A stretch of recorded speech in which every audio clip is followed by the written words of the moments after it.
이 두 손을 우리 가슴에 올려놓고 우리 주일 고백 하나님께 올려드리겠습니다. 같이 고백합니다. 시작. 나는 하나님께 사랑받는 존재입니다. 나는 오늘 하나님의 말씀을 듣습니다. 하나님의 말씀에 능력이 있습니다. 하나님의 말씀에 생명이 있습니다. 들은 만큼 변합니다. 들은 만큼 성장합니다. 들은 만큼 행복해집니다. 아멘.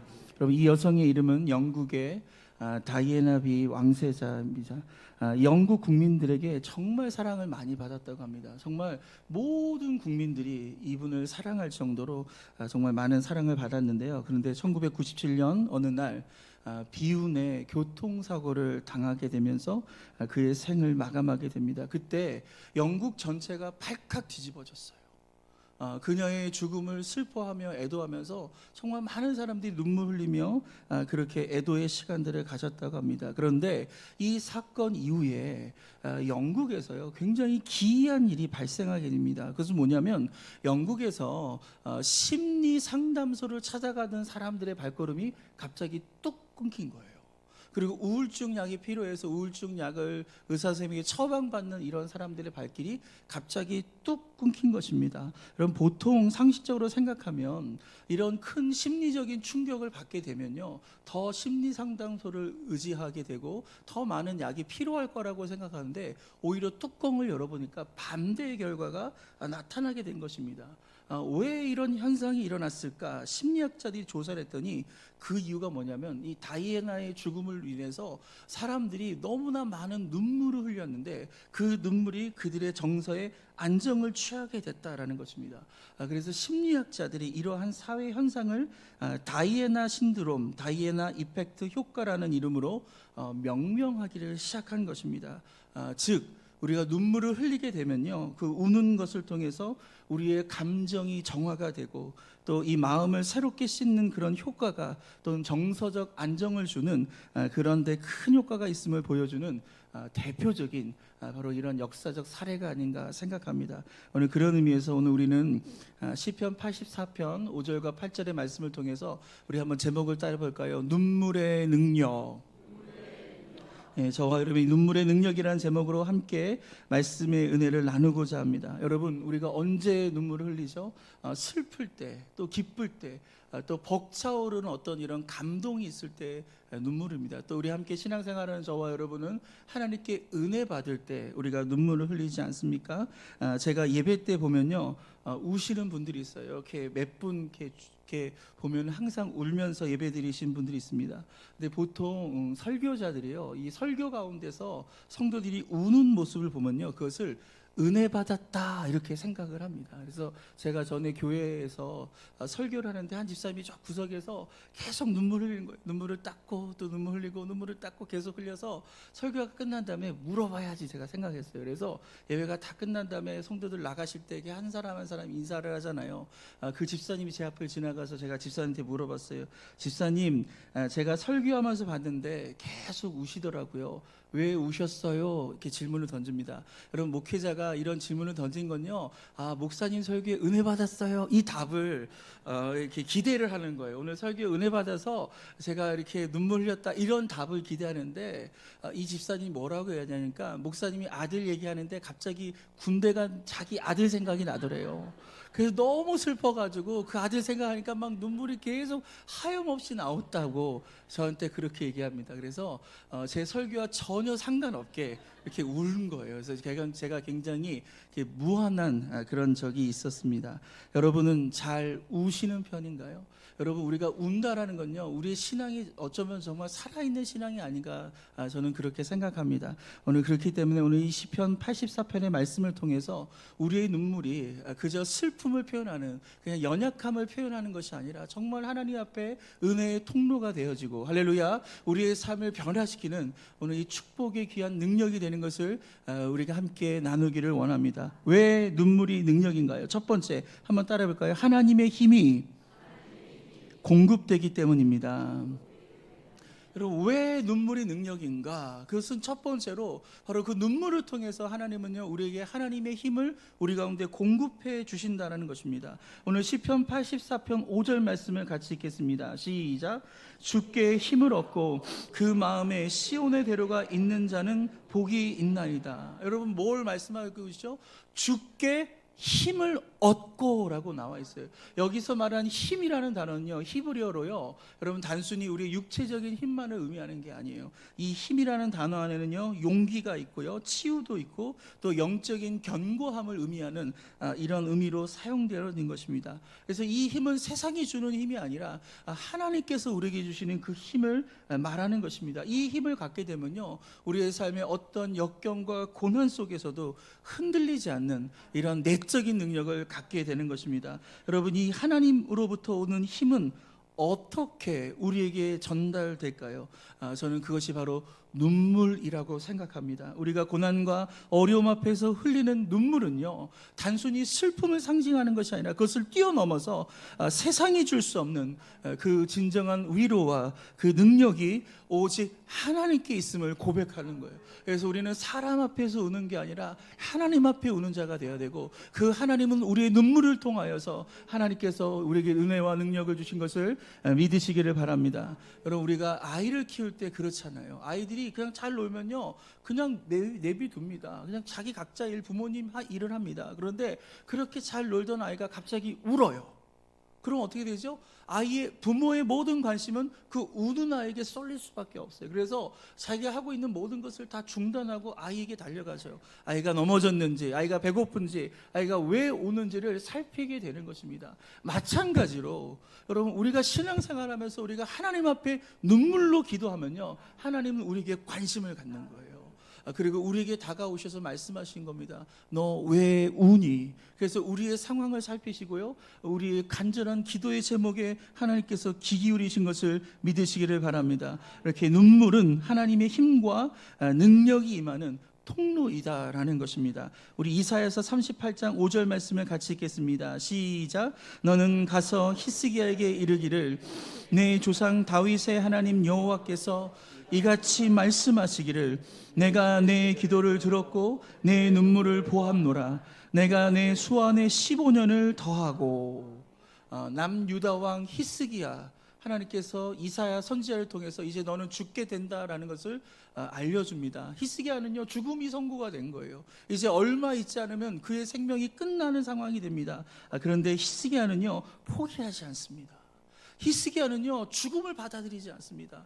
죽음을 받아들이는 대신에 히스기야가 어떤 행동을 하냐면 하나님 앞에 나와서 눈물로 기도하는 거예요. 통곡으로 기도하면서 하루, 이틀, 3일 하나님 앞에 눈물로 기도하는 그 장면이 오늘 성경에 나와 있습니다. 그래서 이사야 38장 5절에 하나님께서 히스기야가 눈물로 기도하는 그 기도에 하나님께서 어떻게 응답하십니까? 내 눈물을 보았다라고 이렇게 말씀하는 거예요. 할렐루야. 여러분, 하나님께서 우리가 눈물로 기도할 때 우리의 눈물을 보시는 것을 믿으시길 바랍니다. 여러분, 히스기야의 이 질병을 하나님께서 치료해 주시고 그 생명을 15년이나 더 연장해 주셨다라는 것입니다. 여러분, 우리가 삶을 살다 보면요, 원하지 않게 우리가 질병에 어려움을 당하게 됩니다. 또 자녀의 문제를 당하게 되고, 또 물질의 문제 등 여러 가지 인생의 복잡하고 얽히고 설킨 여러 문제 때문에 우리가 눈물 흘릴 수밖에 없는 이런 시간들이 있는데, 여러분, 그 눈물 사람 앞에 흘리지 마시고, 할렐루야, 그 눈물을 하나님 앞에 흘릴 수 있기를 주님의 이름으로 축원드립니다. 그러면 하나님은 반드시 그 눈물을 보시는 거예요. 그래서 그 눈물과 함께 하늘의 능력을 부어주실 때 우리에게 가장 필요한 것들로 우리를 채워주심을 믿으시기를 바랍니다. 그래서 시편 126편 6절 말씀 같이 읽습니다. 시작. 울며 씨를 뿌리러 나가는 자는 반드시 기쁨으로 그 곡식단을 가지러 돌아오리라. 여러분, 우리가 사람들 앞에 울면요, 여러분, 찌질하다고 생각합니다. 사람들 앞에 울면요, 무시당하기 일쑤입니다. 하지만 우리가 하나님 앞에 눈물로 기도하면요, 여러분, 하나님께서는 그 눈물 가운데 우리에게 은혜와 능력을 부어주셔서 기쁨으로 단을 거둘 수 있는 그 놀라운 축복을 우리 가운데 주시는 것을 믿으시기를 바랍니다. 바로 이것이 눈물의 능력이에요. 우리 하나님은 눈물로 기도하는 자에게 관심을 갖고 계시고 그 하나님의 힘을 우리 가운데 공급해 주신 것을 믿으시기를 바랍니다. 두 번째, 눈물의 능력입니다. 한번 따라할까요? 우리의 삶을 변화시킵니다. 시편 84편 6절을 읽겠습니다. 시작. 그들이 눈물 골짜기로 지나갈 때 그곳에 많은 샘이 있을 것이며 이른비가 복을 채워주나이다. 여러분, 이 시편 84편은요 대표적인 순례시라고 합니다.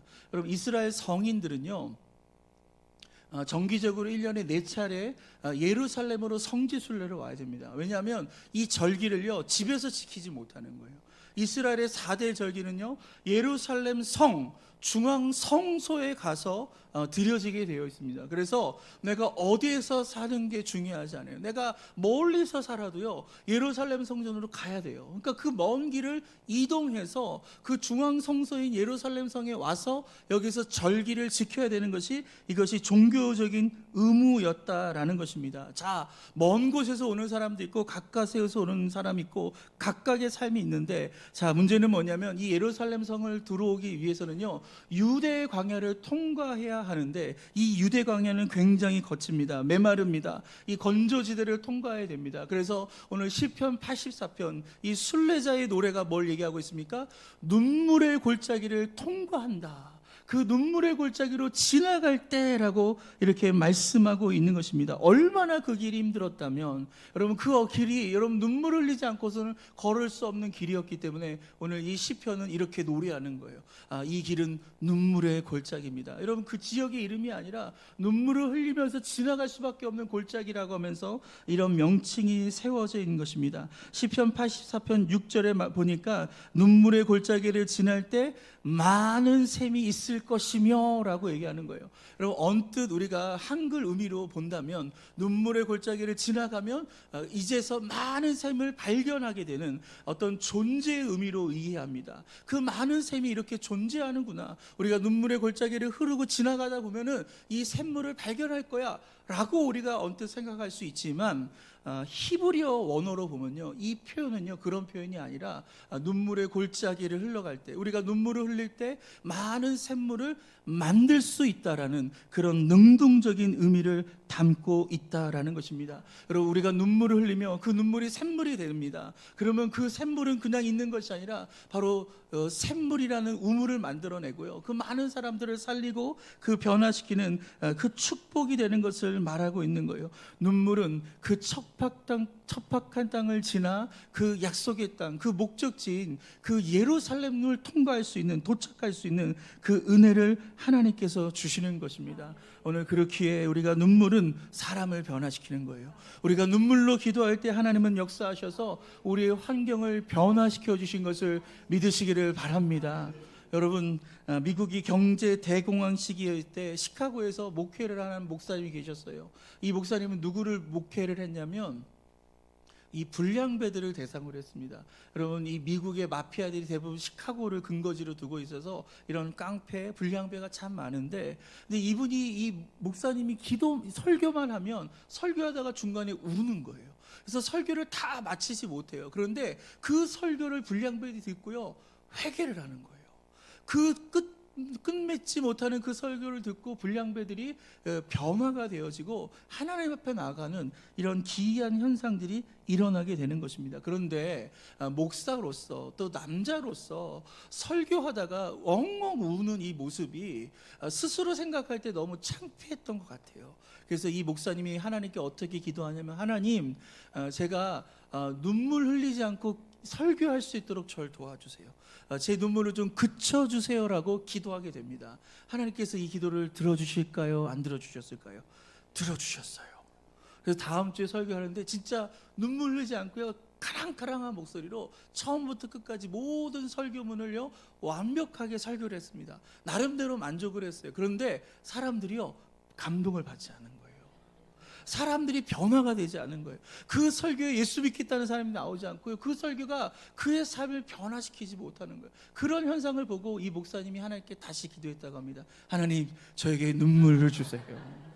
그래서 그 다음 주에 설교하다가 또 나도 모르게 또 왈칵 울음을 쏟았는데 그 설교에 50명이 불량배가 회개하고 주님 앞에 나와 변화되는 이런 역사가 일어났다라고 합니다. 여러분, 눈물은 우리의 삶을 변화시키는 거예요. 눈물의 호소는 감동이 됩니다. 여러분, 우리가 자녀를 위해 눈물로 기도할 때 반드시 자녀의 삶을 변화되어지고, 우리가 눈물로 기도할 때 우리의 병이 치료받고, 우리가 눈물로 기도할 때 우리 교회가 부흥하고 이 나라 민족이 사는 역사가 일어나는 것을 믿으시기를 바랍니다.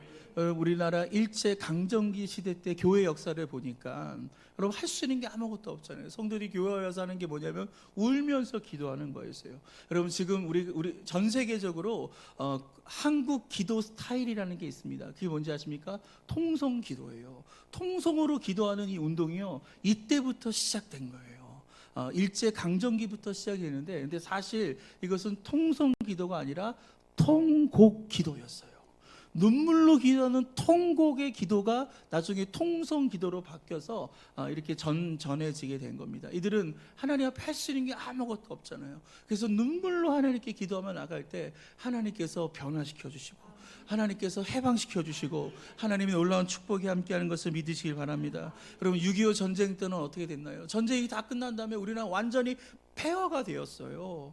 여러분, GDP 보십시오. 전 세계 꼴찌였습니다. 세계에서 가장 가난한 나라예요. 그 어느 나라도요, 우리나라가 이렇게 회복될 것이라고 기대했던 나라는요, 단 하나도 없었습니다. 그래도 불구하고 이런 엄청난 고도 성장을 이룰 수 있는 건 뭡니까? 전쟁 이후에 곳곳에 교회가 세워지고, 여러분, 성도들이 교회 가서 눈물로 하나님께 기도하잖아요. 통곡하며 기도하며 나갈 때 하나님께서 자녀들을 축복해 주시고, 그 통곡으로 기도할 때 교회를 부흥시켜 주시고, 그 통곡으로 기도할 때 일선의 일꾼들에게 축복을 주셔서 그 한강의 기적을 하나님께서 우리 가운데 주셔서 이 놀라운 산업화 축복을 주신 것을 믿으시기를 바랍니다. 그렇게 우리의 삶 속에 우리의 운명을 변화시키는 건요, 바로 눈물의 변화다. 여러분, 여러분의 삶 속에 여러분 좀 변화되고 싶은 일들 많지 않습니까? 여러분, 뭔가 여러분의 삶을 변화시키길 원한다면 우리는 울어야 할 줄 믿으시길 바랍니다. 여러분, 우는 저와 여러분 되기를 축복합니다. 한번 따라해 볼까요? 울어야 삽니다. 울어야 변화됩니다. 울어야 부흥합니다. 근데 현대 교인들은요, 잘 울지 않아요. 눈물을 참아요.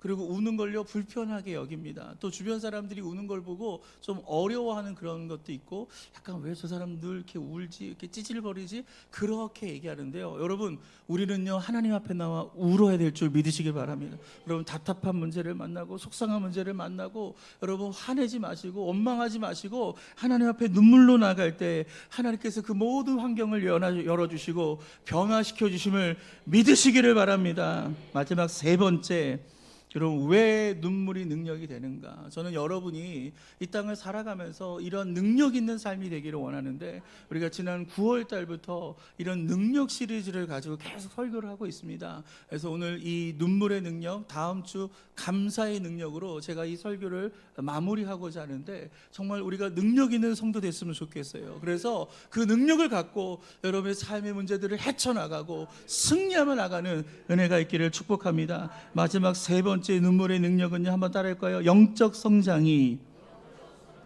일어납니다. 시편 84편 7절 말씀을 읽겠습니다. 시작. 그들은 힘을 얻고 더 얻어 나아가 시온에서 하나님 앞에 각기 나타나리이다. 아멘. 여러분, 이 표현이 너무 멋있지 않습니까? 힘을 얻는데 그냥 한 번 얻는 게 아니라 그 힘 위에 더 얻는 거예요. 그 힘만 주시는 게 아니라 그 힘에 더한 힘을 하나님께서 우리에게 주시겠다라고 말씀하신 것입니다. 여러분, 은혜만 받는 것이 아니라 은혜 위에 은혜를 받으셔야 돼요. 여러분, 응답받고 끝나는 것이 아니라 응답 위에 또 응답을 받으셔야 되는 것입니다. 그럴 때 그 힘, 그 능력은 여러분 어떻게 한다고요? 오늘 성경을 보니까 시온에서 하나님 앞에 각기 나타나리다. 바로 우리의 삶을 하나님 앞으로 인도하고 있다라는 거예요. 여러분, 우리가 눈물의 능력을 갖고 나갈 때 그 능력은 우리의 삶을요 하나님 앞으로 인도하는 것을 믿으시기를 바랍니다. 자, 이 순례자들의 순례하는 목적은요 예루살렘입니다. 그 최종 목적지까지 가기 위해서 그들은 반드시 눈물의 골짜기를 통과할 수밖에 없는데, 그 눈물이 바로 예루살렘에 도착할 수 있는 영적인 힘을 제공하고 있다는 것입니다. 여러분, 영적 성장이 여러분은 뭐라고 생각하십니까?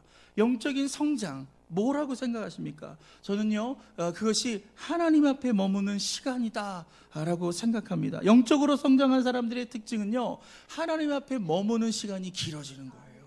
하나님 앞에 머물며 눈물로 기도하며 하나님과 더 많은 시간들을 보낼 때 바로 영적인 성장이 이루어지는 겁니다. 반대로 영적인 침체는 무엇입니까? 하나님 앞에 좀처럼 머물지 못하는 거예요. 조금 기도하자고는 그냥 엉덩이 들고 일어나서 나가기 일쑤고, 하나님 앞에 나오는 이런 시간들을 굉장히 부담스러워하고 내 일을 우선시하고 우리가 하나님 앞에 나가지 못하는 이런 모든 부분들을 저는 영적 침체다라고 생각합니다. 여러분, 우리가 영적인 침체를 겪을 때 바로 이러할 때라는 것입니다. 그래서 여러분, 영성학자들이 말하기를 여러분, 기도는요, 기도에 대해서 이렇게 얘기합니다. 한번 따라할까요? 질보다 양이다. 얼마나 그 기도를 심도 있게 하느냐, 깊이 있게 하느냐가 문제가 아니라 기도는 양이 확보가 돼야 되는 거예요. 하나님 앞에 머무는 시간이 길면 길수록 그 기도를 통해서 우리가 우리의 영적인 성장을 이루게 되고요, 하나님의 축복을 받게 되는 것을 믿으시기를 바랍니다. 오늘 그렇게 우리가 영적 침체를 벗어나 영적 성장의 길로 가는 길, 그 유일한 길, 다른 길 없습니다. 여러분, 지름길 없습니다. 오직 한 가지, 하나님 앞에 머무는 시간을 확보하시기를 주님의 이름으로 축원드립니다. 여러분, 우리 교회는 주중에 참말기 기도회가 있습니다. 금요일날 나와보세요. 얼마나 뜨겁게 기도하는지 몰라요. 우리가 하나님께 찬양하고 기도하고 우리가 말씀 듣는 이 시간을 통해서 오늘 우리의 영적인 성장이 이루어질 줄 믿습니다. 우리 교회 지하 기도실이 있잖아요. 여러분, 주중에 한 번씩 오세요. 와서 기도하고 가세요. 그렇게 하나님 앞에 내가 머무는 시간들을 갖는 거예요. 오늘도 예배 드리고 밥 먹고 그냥 가지 마시고, 할렐루야, 우리 교회 좀 주변 돌아보시면서 하나님과 좀 대화도 나눠보시고, 또 지하 기도실 가서 잠깐 기도하면서 그렇게 하나님 앞에 머무는 시간을 가질 때 여러분, 우리가 영적인 성장을 이루게 되는 거예요. 바로 그 눈물은 바로 우리로 하여금 하나님 앞에 머무는 시간을 갖게 한다라는 것입니다. 흔히 인생을 성공하기 위해서는요 세 가지 액체가 필요하다고 합니다. 첫 번째 땀이고, 두 번째 피고, 눈물입니다. 여러분, 우리가 수고의 땀을 흘려야죠. 우리 학생들 열심히 공부하는데 땀 흘리며 공부해야지 그것이 좋은 결과를 얻을 거 아니겠습니까? 여러분, 직장 다니는 사람들이 여러분 땀 흘리면서 일해야지 인정받고 높아지는 거 아니겠어요? 여러분, 교회도 마찬가지고 목회도 마찬가지고 전도도 마찬가지고 우리가 땀 흘릴 때 우리가 성공할 수 있는 것을 믿으시길 바랍니다. 또 두 번째 뭐예요? 피를 흘리는 거예요. 여러분, 피는 무엇입니까? 희생을 의미하는 거예요. 여러분, 일을 하다 보면요 희생당이 있어요. 일을 하다 보면 내가 손해보는 일이 있어요. 그런데 그것을 감수하면서라도 계속 할 때 바로 그 삶 속에 하나님께서 성공케 하시고 은혜를 주시는 것을 믿으시길 바랍니다. 마지막 세 번째 뭡니까? 바로 눈물이라는 거예요. 그 눈물은 하나님을 움직이고, 그 눈물은 사람을 변화시키고, 그 눈물은 환경을 변화시키는 은혜가 있음을 믿으시기를 바랍니다. 오늘 그렇게 이 시편 84편을 통해서 오늘 저와 여러분의 앞으로의 인생 가운데서 이 눈물의 능력을 활용하면서 살자고요. 여러분, 어려움 당하면 낙심하지 마시고, 여러분 원망하지 마시고 하나님 앞에 남아 눈물로 기도할 때 우리 하나님 응답해 주시길 믿으시길 바랍니다. 우리가 고난의 골짜기를 생명과 축복의 샘으로 바꾸는 그 변화의 힘, 하나님으로부터 오는 그 놀라운 능력, 바로 이 눈물을 통해서 하나님께서 우리 가운데 주신다라는 것입니다. 인생의 순례길에서 마주하게 되는 그 모든 눈물의 골짜기에서 여러분, 우리는 결코 혼자가 아니에요. 우리가 눈물로 기도할 때 하나님이 우리의 기도를 들어주시고 우리의 인생에 관심을 가져주시고 우리의 귀를 기울여주시고 우리의 고통을 외면하지 않으시는 그 만군의 하나님 여호와께서 우리와 함께 하심을 믿으시기를 바랍니다. 오늘 그렇게 어떠한 시련 속에서도 우리가 낙심하지 말고 오늘 주님께 우리가 눈물로 나갈 때 우리 하나님께서 우리에게 평안을 주시고 안식을 주시고 하나님께서 기쁨으로 그 단을 거두는 은혜의 역사가 임하게 되는 것을 믿으시기를 바랍니다.